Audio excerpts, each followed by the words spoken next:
Assalamualaikum warahmatullahi wabarakatuh. Ketemu lagi kita di mata kuliah manajemen operasional. Kita pada sesi kelima ini kita akan bahas tentang strategi lokasi.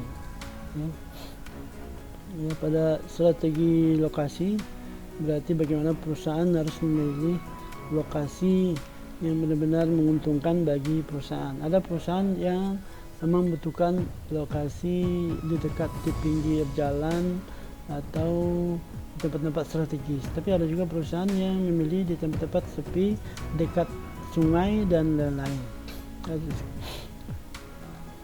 Pendahuluan lokasi sangat mempengaruhi risiko biaya dan keuntungan perusahaan secara keseluruhan. Kenapa? Karena itu tadi ada beberapa faktor yang membuat lokasi menjadi sangat mempengaruhi risiko biaya. Kemudian keputusan mengenai lokasi sesekali harus diambil oleh perusahaan yang biasanya dikarenakan permintaan telah melebihi kapasitas pabrik atau perubahan produktivitas tenaga kerja, nilai tukar, biaya, sikap masyarakat setempat.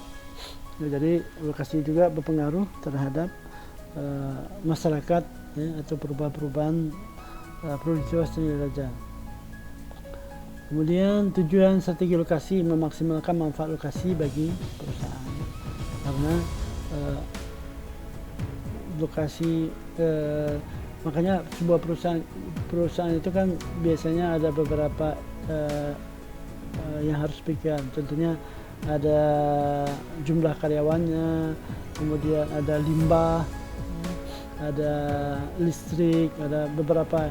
Nah, mereka harus memikirkan itu semua sehingga bagaimana memaksimalkan manfaat lokasi bagi perusahaan. Makanya biasanya untuk memudahkan mereka ada semacam kawasan, contohnya kawasan industri Cikarang atau Kerawang dan lain-lain.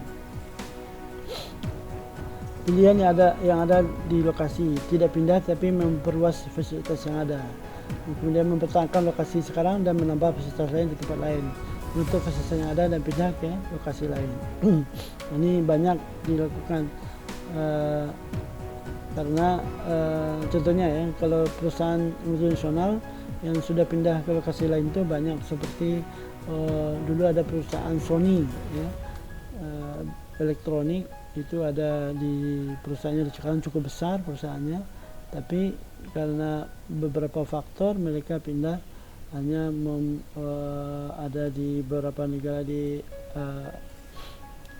Asia Tenggara ya, dan cuma di Malaysia sama di Thailand ya, mereka pindah dari Indonesia karena ada beberapa faktor.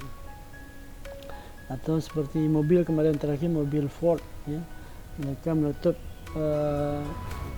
pabrik mereka di sini dan pindah ke negara lain. Lokasi dan biaya. Lokasi mempengaruhi biaya tadi ya, karena pasti ya. Lokasi dan inovasi ya, tidak hanya biaya dipertimbangkan dalam menentukan lokasi, namun juga berfokus pada inovasi, kreativitas dan lead bank ya. 4 sifat mempengaruhi inovasi ya. Pertama, import berkualitas tinggi dan khusus, lingkungan yang kondusif bagi investasi dan persaingan lokal yang kuat, tekanan wawasan terdapat pada pasar lokal berpengalaman, keberadaan industri lokal berhubungan dengan mendukung ya. Ternyata tidak hanya untuk menguntungkan tapi juga untuk berhubungan dengan kreativitas. Ini kita lihat faktor-faktor yang mempengaruhi keputusan lokasi ya. Produktivitas tenaga kerja menjamin manajemen biasanya akan mempertimbangkan tingkat upah rendah serta produktivitas dari tenaga kerja. Biaya per unit, biaya tenaga kerja per hari per produktivitas unit per hari. Ini rumus untuk biaya per unit per hari. Risiko nilai tukar dan mata uang. Nilai tukar tidak menguntungkan dapat menghilangkan penghematan yang telah dilakukan perusahaan. Perusahaan dapat mengambil keuntungan nilai tukar, menguntungkan dan memindahkan lokasi mengekspor produk yang ke negara asing.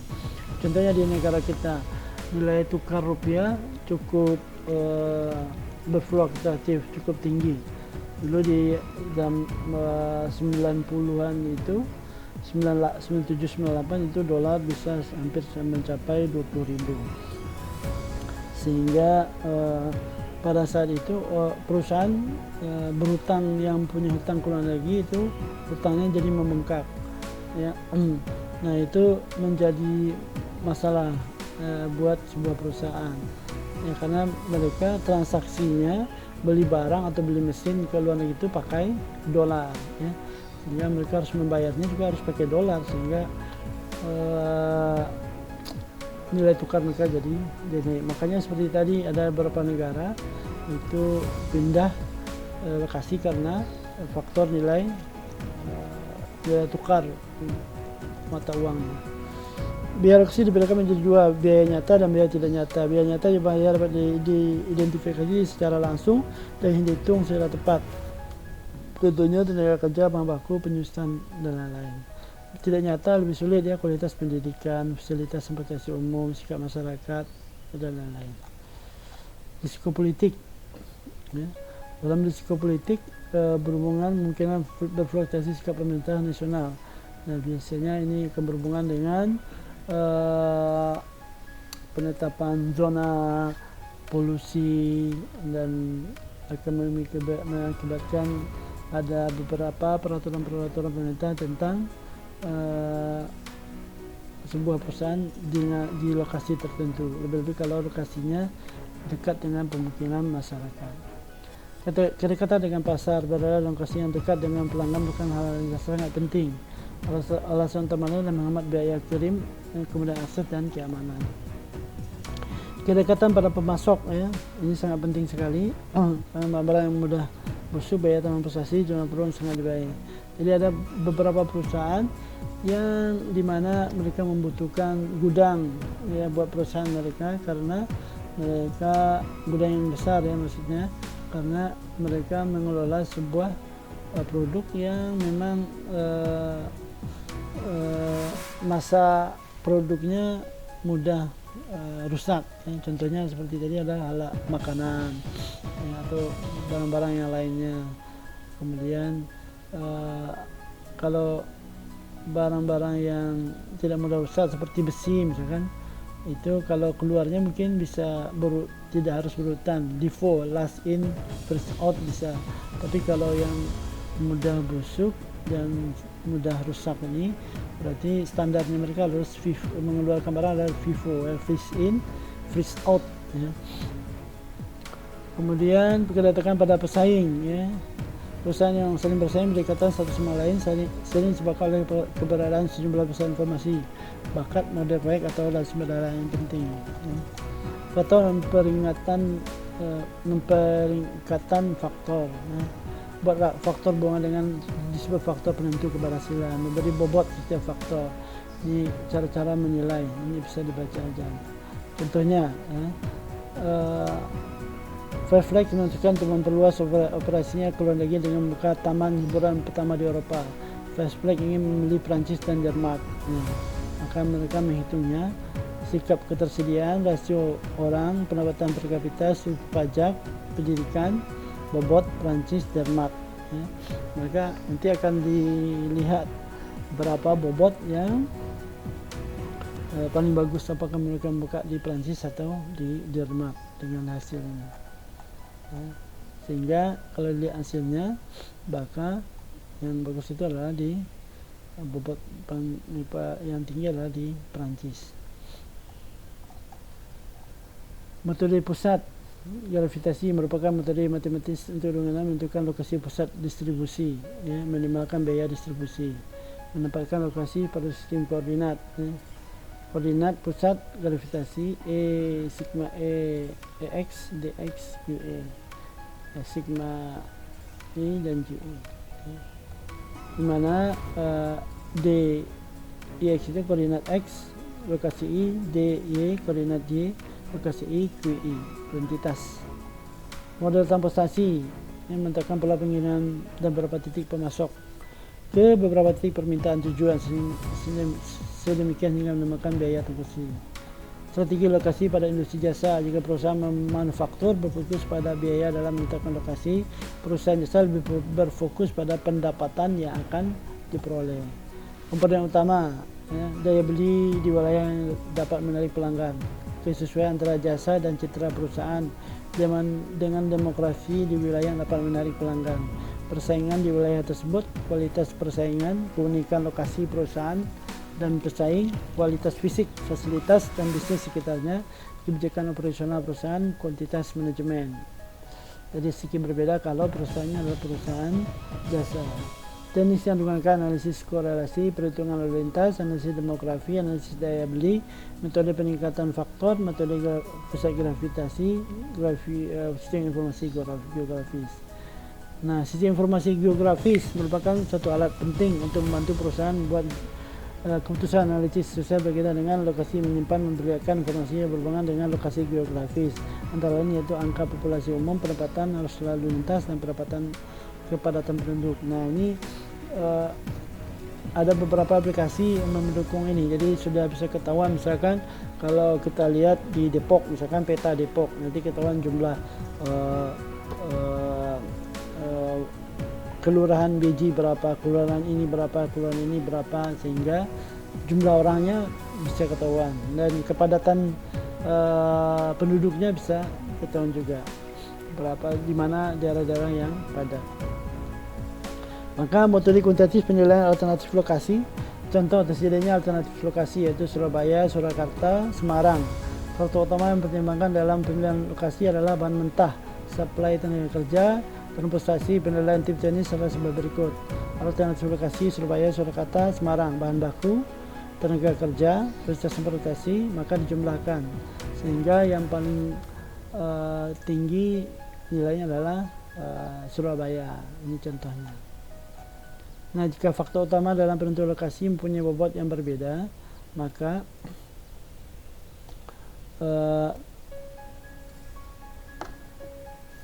misalnya dalam bahan mentah berbobot 35%, tenaga kerja 25%, transportasi 4%, maka perhitungan penilaiannya adalah seperti tadi, ya, sehingga didapat jumlahnya adalah sekian. Nah, ini yang menjadi pertimbangan untuk pemilihan lokasi. Analisis biaya dalam penentuan lokasi. Konsep biaya dan biaya variabel dapat membantu penentuan lokasi. Kombinasi biaya tetap variabel bagi lokasi yang berbeda.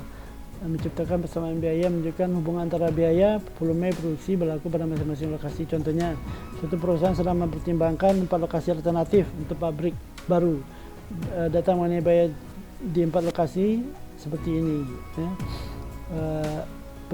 Pabrik A, B, C, dan D, ya. Ini ada tenaga kerja, biaya pabrik, material, listrik tahunan, air, transportasi, pajak, ya. Dengan pertimbangan informasi biaya untuk masing-masing lokasi di atas, tentukan lokasi yang paling menguntungkan bagi perusahaan untuk volume produksi antara 50.000 sampai 130.000 per unit per tahun, ya. Maka biaya tetapnya dari 10% investasi listrik, ya. Kemudian biaya variabel, ya, tenaga kerja tadi. Kemudian dari biaya tetap, biaya variabel di atas dapat dirumuskan dalam bentuk persamaan biaya total setiap lokasi. Bila X volume produksi per unit, maka TC sama dengan FC tambah FC. TCA sama dengan 530 tambah 1,2 X, ya. 530 ini total biayanya. Kemudian 1,2 X ini total yang. Kemudian TCB 450 kali 1,8, ya. Ini 450 kali tambah 1,8 X. Kemudian juga 500 plus tambah 1,3. Di sini tadi 500, ini 1,3 tambah, terakhir 550 tambah 1,5 X, 550 tambah 1,5 X, ya. Nah, di yang pertama di A didapatkan 686, 684, 669, 745. Jadi kita bisa bikin grafiknya mana yang menjadi ini. Kemudian metode transportasi dalam keputusan lokasi.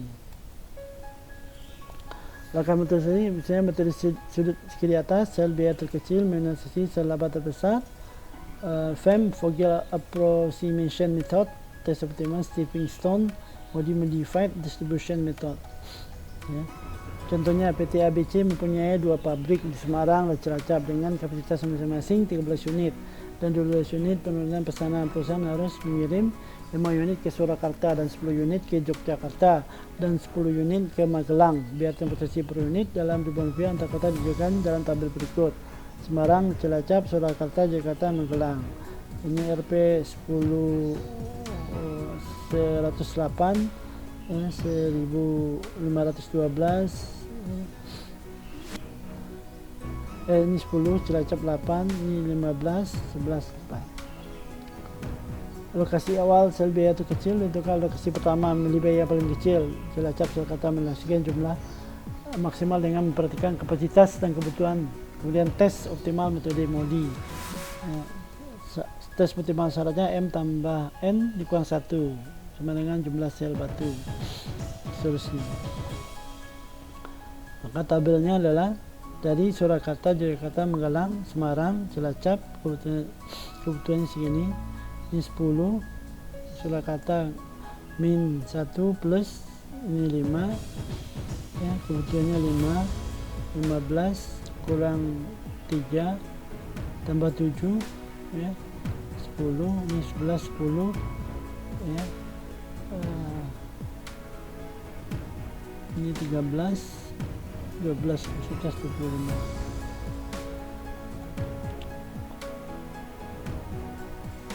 Ya. Nah, baik, sekian untuk pertemuan kali ini. Jangan lupa mengerjakan kuis serta tugas. Assalamualaikum warahmatullahi wabarakatuh.